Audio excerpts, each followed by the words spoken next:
من سلک طریقا یلتمس فیہ علما سہل اللہ لہ بہ طریقا الی الجنہ۔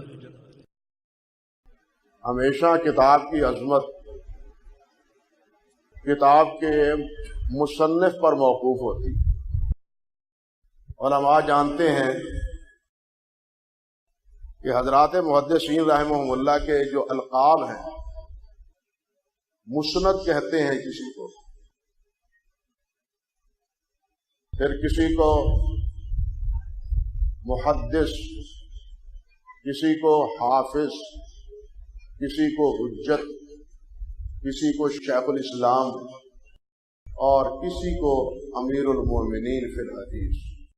سب سے بڑا لقب امیر المومنین فی الحدیث کا ہے، اور امیر المومنین فی الحدیث کا لقب لکھا ہے علماء نے کہ 15 محدثین ہیں جن کو یہ لقب ملا ہے، امیر المومنین فی الحدیث۔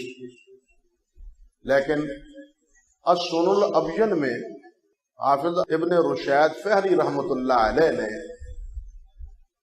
فرمایا ہے کہ امام محمد بن اسماعیل بخاری امیر المومنین فی الحدیث نہیں بلکہ امیر و امراء المومنین فی الحدیث ہیں۔ بات سمجھے کچھ؟